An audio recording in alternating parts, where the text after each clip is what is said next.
bíbélì mímọ́ onítùmọ̀ tí Mósè Ọlátiléwákà májẹ̀mú láéláé. Ìwé kìíní Mósè tí à ń pè ní Jẹ́nẹ́sísì orí kìíní. Ní àtètèkọ́ṣe Ọlọ́run dá ọ̀run òun ayé sì wà ní júújú, ó sì ṣófo, òkun sì wà lójú ibú, ẹ̀mí Ọlọ́run sì ń rábàbà lójú omi. Ọlọ́run sì wí pé kí ìmọ́lẹ̀ kí ó wà, ìmọ́lẹ̀ sì wà. Ọlọ́run sì rí ìmọ́lẹ̀ náà pé ó dára. Ọlọ́run sì pààlà sí agbedeméjì ìmọ́lẹ̀ òun òkùnkùn. Ọlọ́run sì pe ìmọ́lẹ̀ ní ọ̀sán àti òkùnkùn ní òru àti àṣálẹ́ àti òwúrọ̀. Ó di ọjọ́ kìíní. Ọlọ́run sì wí pé kí òfurufú kí ó wà ní agbedeméjì omi, kí ó sì ya omi kúrò lára omi. Ọlọ́run sì ṣe òfurufú, ó sì ya omi tí ó wà nísàlẹ̀ òfurufú kúrò lára omi tí ó wà lókè òfurufú. Ó sì rí bẹ́ẹ̀.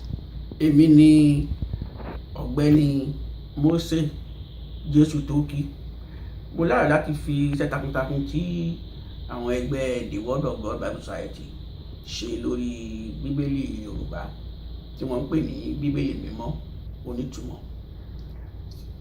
Ohun tá a fi pè é ní bíbélì mímọ́ onítùmọ̀ ni pé gbogbo ọ̀rọ̀ tí ń bẹ nínú bíbélì Yorùbá òun la fàmì sí lórí tó fi ìtumọ̀ wọn hàn. A ti kọ ètò ìkàwé kan tí wọ́n ń pè ní application fún ẹ̀rọ ìbánisọ̀rọ̀ alágbèéká ti Android àti ti Apple tí wọ́n ń pè ní iOS.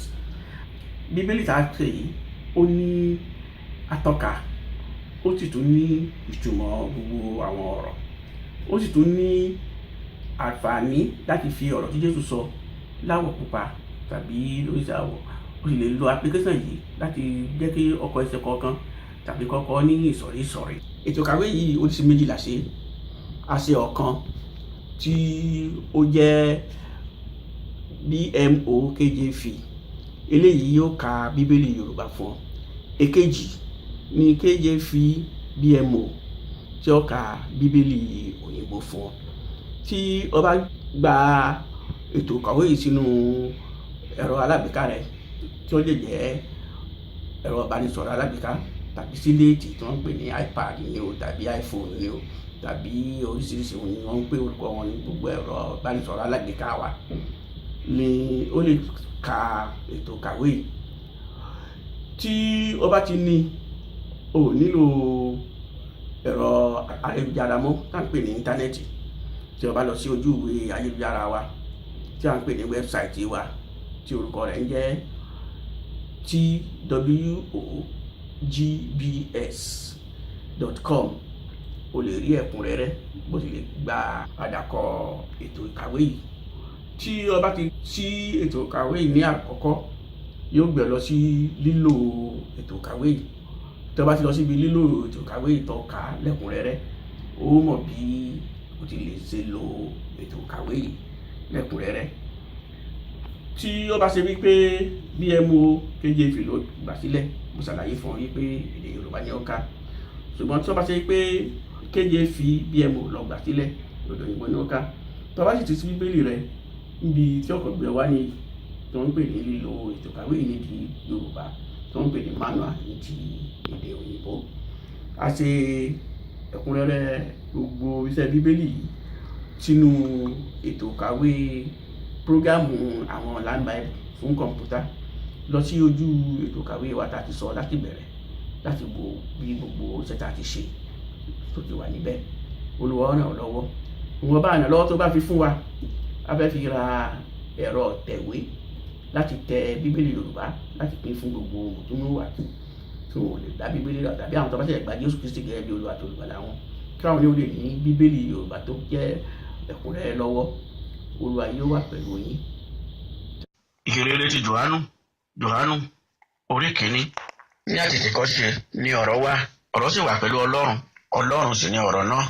Òun náà ni ó wà ní àtètèkọ́ṣe pẹ̀lú Ọlọ́run. Nípasẹ̀ rẹ̀ ni a ti dá ohun gbogbo.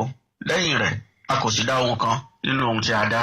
Nínú rẹ̀ ni ìyè wà, ìyè náà sì ni ìmọ́lẹ̀ aráyé. Ìmọ́lẹ̀ náà sì mọ́lẹ̀ nínú òkùnkùn, òkùnkùn náà kò sì borí rẹ̀.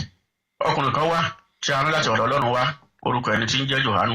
Òun náà lè a sì rán fún ẹ̀rí, kí ó lè ṣe ẹlẹ́rìí fún ìmọ́lẹ̀ náà, kí gbogbo ènìyàn kí ó lè gbàgbọ́ nípasẹ̀ rẹ̀. Òun kì í ṣe ìmọ́lẹ̀ náà ṣùgbọ́n a rán wa láti ṣe ẹlẹ́rìí fún ìmọ́lẹ̀ náà. Ìmọ́lẹ̀ òtítọ́ ń bẹ tí ń tàn mọ́lẹ̀ fún olúkúlùkù ènìyàn tí ó wá sí ayé. Òun sì wà lé ayé, nípasẹ̀ rẹ̀ la sì ti dá ayé, ayé kò sì mọ̀ ọ́n. Ó tọ̀ àwọn tirẹ̀ wá, àwọn ará tirẹ̀ kò sì gbà á. Ṣùgbọ́n iye àwọn tí ó gbà á, àwọn lé ó fi agbára fún láti di ọmọ Ọlọ́run, àní àwọn náà tí ó gba orúkọ rẹ̀ gbọ́. Àwọn ẹni tí a bí kì í ṣe nípa ti ẹ̀jẹ̀ tàbí nípa ti ìfẹ́ ara, bẹ́ẹ̀ ni kì í ṣe nípa ìfẹ́ ti ènìyàn, bí kò ṣe nípa ìfẹ́ ti Ọlọ́run. Ọ̀rọ̀ náà sì di ara, òun sì ń bá wa gbé.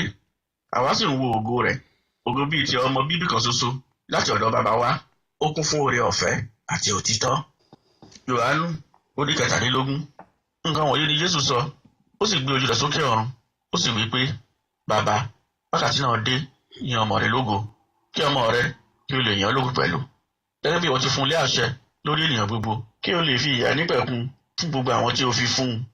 Ìyè àìnípẹ̀kun náà sì ni èyí, kí wọn kí o lè mọ̀ ọ́, ìwọ nìkan, Ọlọ́run òtítọ́, àti Jésù Kristi, ẹni tí ìwọ rán.